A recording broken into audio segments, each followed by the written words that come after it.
welcome to another episode of the Chaos Chronicles. Navigating the randomness. I'm Jess. I'm Connie. And today we're diving back into Twilight. We will be covering chapters 20 and 21.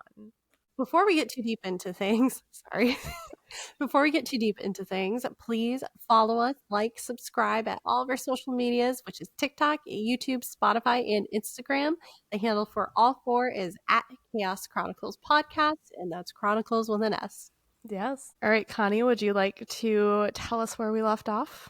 Yes. So, fast summary of chapters 18 and 19. If you want more details, check out our Twilight playlist. It is all put together for you on YouTube. You can avoid the true crime and just look at our previous Twilight episodes.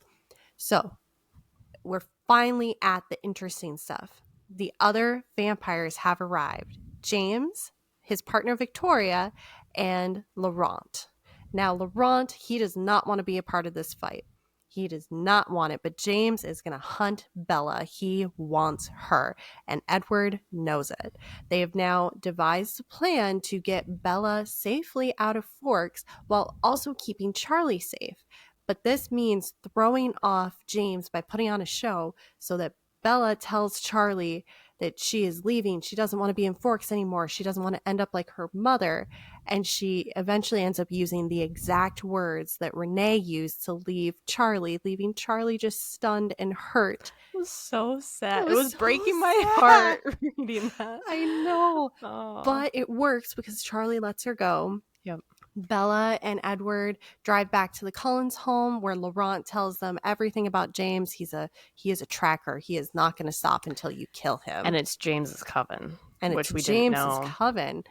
Even though Laurent, it was the PR person. Now he's telling me to go to bed. Sorry. Not now, Zeus. Not now, Zeus. Laurent was the PR person, so they thought it was his coven, but it was really James. Yep. And so now Bella has hatched this plan where the Cullens are splitting into groups. Alice and Jasper are going to take Bella down to Phoenix because they set it up like she was going to go to Phoenix, but James knew she was going to go to Phoenix. So it was a fake out. So now instead, Bella, Jasper, and Alice are on their way to Phoenix. Edward, Emmett are luring Carla, or not North. And then Rosalie and West. Esme are going west. Yep. Okay, that was a lot. Yeah. All right. Well, chapter 20 is titled Impatience. Bella wakes up confused and her thoughts were hazy and she was still between dreams and nightmares, and it took a while for her to realize where she was. She was in a hotel room, and Bella tried her best to remember how she actually got there. She remembered the black car with the dark tinted windows, and they drove more than twice the legal speed. She remembered Alice sitting in the back seat with her. Alice had comforted her that night, and Bella being close to her didn't seem to bother Alice at all. Alice's shirt was soaked from Bella's tears. They were now somewhere in California, a 3 days trip condensed down to one. Bella was haunted by Charlie's broken expression, Edward's brutal snarl and bared teeth, Rosalie's resentful glare, the tracker, and the dead look in Edward's eyes after their last kiss. Bella trying to remember how they got there. Jasper broke the silence in the car and started asking Bella what way it was to the airport. Bella tells him, then asks Alice if they're flying somewhere. They aren't, but they want to be close in case it becomes necessary. Bella assumed that she fell asleep around here. She had a faint memory of Alice carrying her, but Bella has no memory in the room. The clock in the room told Bella that it was 3 and must be a.m. because it's dark outside. Bella was still wearing Esme's clothes, and she saw her duffel was in the room with her. She was relieved and started for the bag when there was a tap on the door. It was Alice. She came in and looked at Bella and saying that it looks like she could sleep longer. Bella shook her head. Alice closed the curtains and informs Bella that they need to stay inside. Alice had ordered food, and it was waiting for her in the front room. Edward had reminded them that Bella needs to eat a lot more frequently than they do. Bella asks if he had called. He hadn't. Edward had told them before they all split up. Alice led Bella out to the living room where Jasper was sitting motionlessly at the desk watching the news with no interest. The food was on the coffee table. Bella sat on the floor next to it and began eating the food without actually knowing or acknowledging what it was. Bella notices that they are both incredibly still and asks what's wrong. Alice says nothing. They just have to wait for Carlisle to call. Bella asks if he should have called by now. Alice just gives a look that Bella assumed was confirmation. She then asks what that means. Alice says it just means that they have nothing to tell them yet. Jasper chimes in with a soothing voice saying that she has nothing to worry about. She is safe here. Bella says she knows, and Jasper, sensing her emotions, asks why she is so frightened then. Bella is scared because of what Laurent said. Laurent. It's a hard one. I'm not a fan of what Laurent said. James was lethal. What if something goes wrong? What if something happens to any of them? And what if the female catches Esme and Rosalie? How could she live with herself when it's all her fault? None of them should be risking their lives for her. Jasper interrupts, saying to stop. He quickly says she is worrying about all the wrong things. None of them are in jeopardy. Then orders her to listen to him. Their family is strong, and their only fear is losing her. Bella begins to ask why should they when Alice interrupts by touching Bella's cheek and says, "It's been almost a century that Edward's been alone. He has found you. There have been changes in him that they can see since they've been with him so long. Quote, do you think any of us want to look into his eyes for the next 100 years if he loses you?" End quote. Bella's guilt started to fade and had a calmness come over her, but she knew she couldn't fully trust her feelings with Jasper around. It was a long day in the hotel. Eventually, Bella decided to go in the back room to lay down, and Alice had followed her. Bella felt tired, but without Jasper, she felt the panic set back in. Bella gave up on trying to sleep. So, Bella asks Alice what she thinks they're doing. Alice tells her that Carlisle wanted to get the tracker as far north as possible, wait for him to get close to them, and then they will ambush him. Esme and Rosalie were supposed to head west, which how far west can you go in Washington? From where is Forks? I don't even know where Forks is. Maybe I should have looked that up.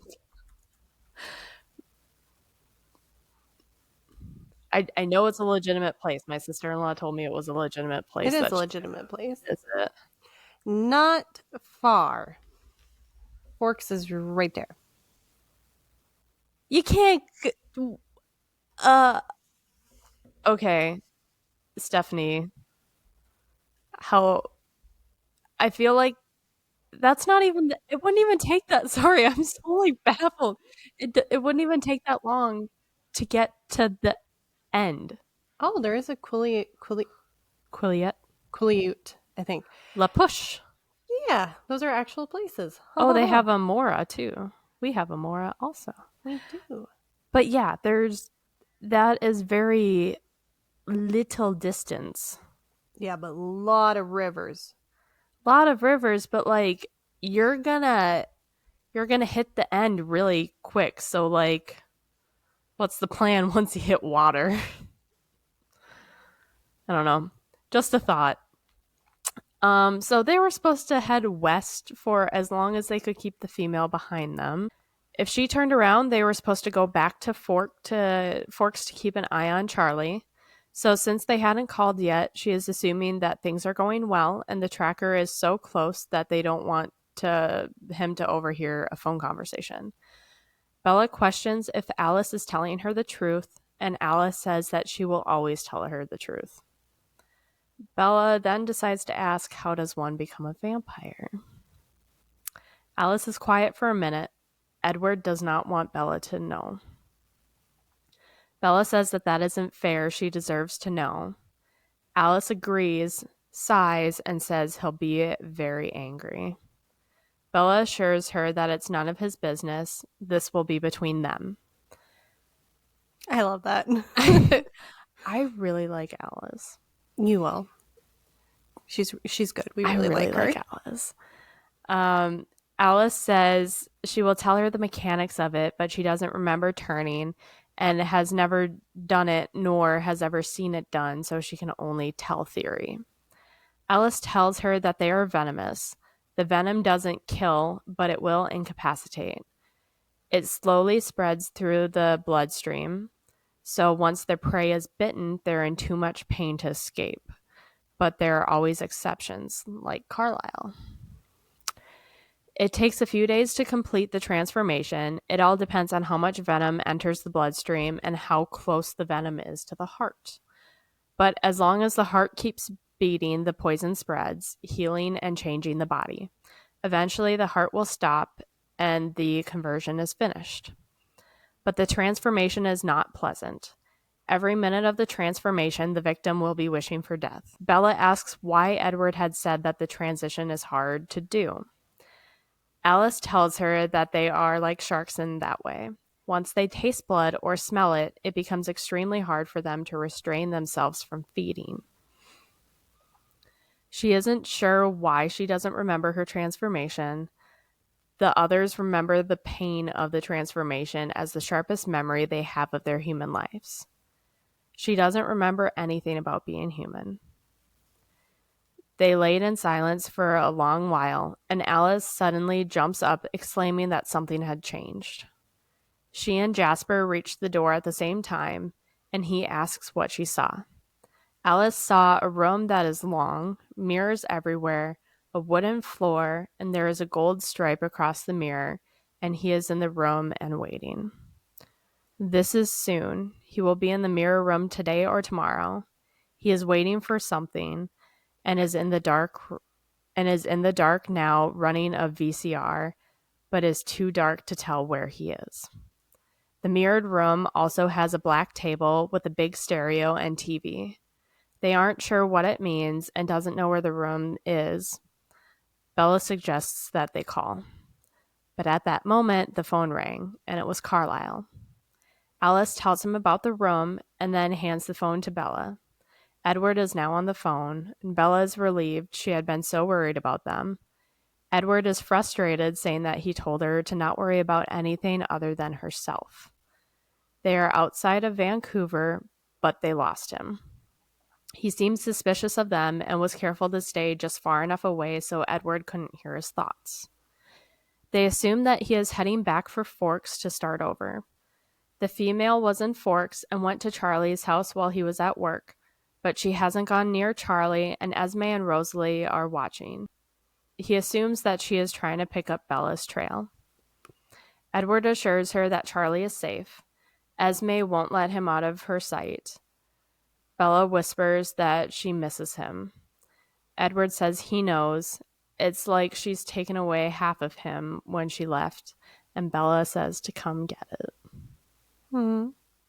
Edward tells her he will soon, but he has to make her safe first. They tell each other they love each other, and the phone went dead. Bella gave the phone back to Alice and found her sketching the room that she saw. Bella recognized the room. It looks like the place that Bella went for dance lessons when she was 8 or 9. The studio is in Phoenix. Bella asks if the phone is safe to use. It is. It will trace back to Washington. Bella wants it to call her mom. She can't answer, but she should be checking her messages regularly. Alice asks Jasper, and he doesn't see why not, as long as she doesn't say where they are. Bella calls and leaves a message saying that it is important to call her on this number as soon as she gets this message, and to not go anywhere before she talks to Bella. She says that she is okay and she loves her. Bella started to nibble on the food in front of her, and they just sat in the room. Quote, I must have fallen asleep on the couch, waiting for the phone to ring again. The touch of Alice's cold hands woke me briefly as she carried me to the bed, but I was unconscious again before my head hit the pillow. End quote, and end of chapter 20. Very short chapter. Very short. We're getting into some shorter chapters here, which is why we're grouping them. Yeah. So now, chapter 22. 21. Oh, Not quite yet. We'll get there. I thought it was 20. Okay, 21. 21 is phone call. Bella woke up early again, and Bella noticed that she could hear Alice and Jasper talking to each other quietly. It was odd that she could hear them in general. Bella entered the living room and saw that it was 2 a.m. Alice was sketching again, and Jasper was looking over her shoulder. Neither looked up as Bella came in the room. Alice was able to see more. Something brought the tracker back to the room with the VCR, but the lights are on now. Bella watched Alice sketch, and suddenly she points, saying the phone goes there. Alice and Jasper stared at her. This is her mom's house. Alice flew off the couch and started dialing the phone. Jasper uncharacteristically moved closer to Bella, and he lightly touched her shoulder, and Bella could feel his calming influence become stronger. But Bella's panic stayed dull and unfocused. Alice was talking so fast and quiet, she couldn't understand what she was saying. Alice gets Bella's attention and tells her that Edward is coming for her. He, Emmett, and Carlisle will take her somewhere to hide for a while. She and Jasper will stay here and ensure her mother will be safe. Bella tells Alice that she can't win. They can't guard everyone she knows forever. He's not tracking her. He is trying to find someone she loves, and he will hurt them. I do also want to point out, through this whole time, they do not mention James by name. They say he, him. They do not ever say his name until, like, the very end. Yeah, they keep referring to Victoria as the female. Yeah. And I'm wondering if that's being done as, like, a disassociative thing. I was wondering that too. I'm like, there has to be a reason for not continuing to say their names. Yeah. At the risk of humanizing them? Maybe. I mean, I don't know. yeah, you know what we mean. Yeah. Alice assured her that they will catch him. Bella responds, and what if they get hurt? That's not okay with her. She doesn't think it's only her human family that he can hurt her with. Alice gave Jasper a look, and suddenly Bella's eyes closed without her permission. She struggled against the fog in her mind and then realized what was happening. She forced her eyes open, stood up, and stepped away from Jasper's hands and snapped that she doesn't want to go back to sleep. Bella went to the room and slammed the door. This time, Alice didn't follow. Bella heard the phone ring, and she made her way back to the front room. She is now ashamed of how she acted earlier and hoped that she hadn't offended either of them, and hopefully they know that she is grateful that they are making sacrifices to help her. Alice was talking quickly on the phone, and Jasper was not in the room. It was now 5:30 a.m. Alice told Bella that they are boarding and they should land at 9:45, and Jasper went to go check out of the hotel. They're not staying there because they need to relocate to be closer to Bella's mom's house. The phone rang, and it was Bella's mother. Bella's mom sounded panicked. Bella tried to tell her mom to calm down. Everything is fine. She just needs a minute to explain, but her mom was silent. Bella asked if she was there. The next voice is a tenor male voice and is unfamiliar, saying, "Be very careful not to say anything until I tell you. Now, I don't need to hurt your mother, so please do exactly as I say and she'll be fine." He paused, and Bella listened and waited in horror. He congratulated her, saying, "That's very good.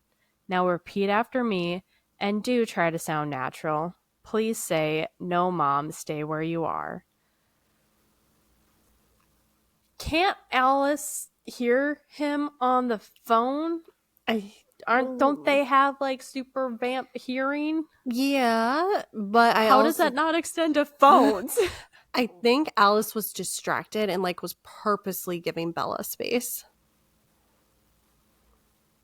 I don't remember. I remember being a little confused on that one, but I don't think Alice was paying attention to it.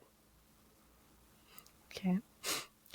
But she's in the same room as her right now. I mean, how many times have you been in a room with somebody and, you know, you're focused on something so you're not really hearing or listening to the other thing? I guess, but like, she can hear you. I feel like if there was a male voice coming from the phone, she would be like, oh, what the fuck? Just saying. I don't. Stephanie, explain. I want answers. Thanks. We do hang out a lot. I definitely do that too. I recently met up with her mom, and her mom pointed out that we do the same things a lot. A lot of the same mannerisms. Well, after 10 years, you know. Yeah. Bella repeats it, but it was barely audible. In an amused voice, the male says, I can see this is going to be difficult.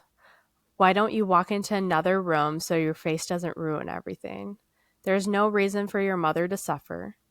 As you're walking, please say, Mom, listen to me. Say it now. Bella says that and walks very slowly into the bedroom, and Alice is giving her a worried stare back. See, like, she's like making eye contact with her.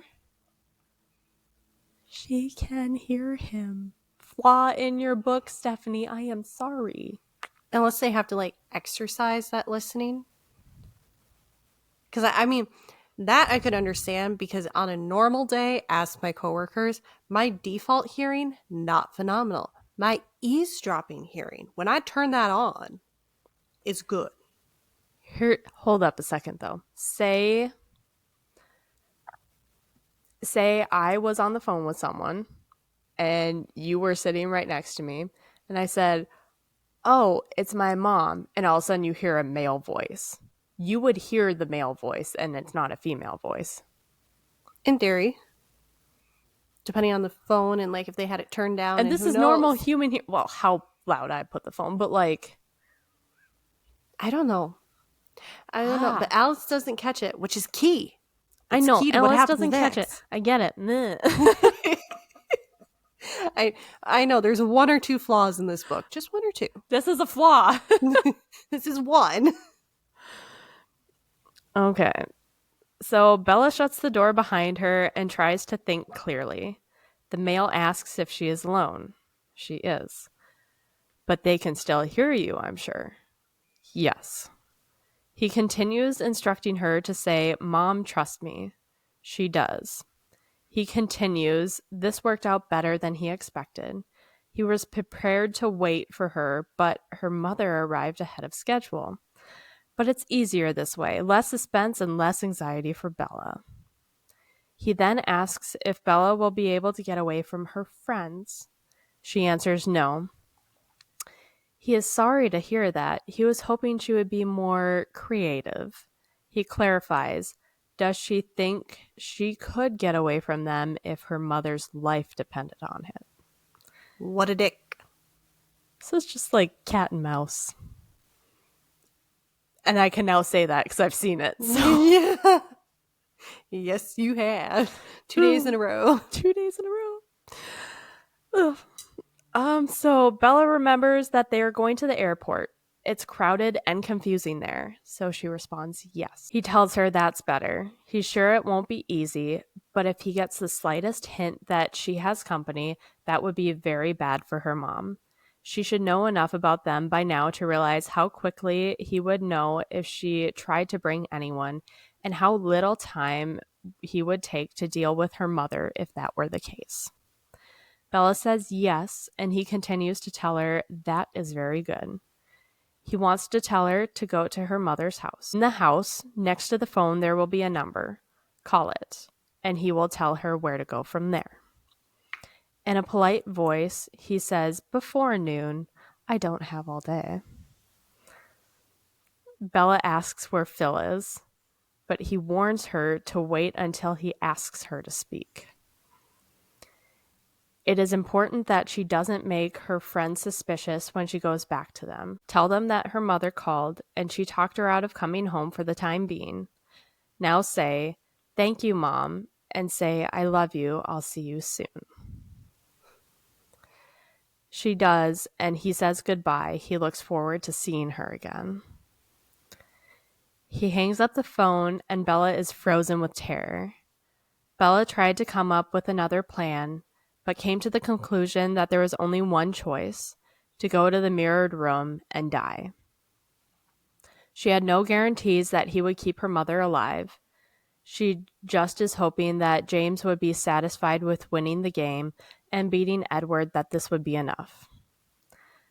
Bella pushed away the terrors as best as she could. Her decision was made. There's no good to waste time agonizing over it.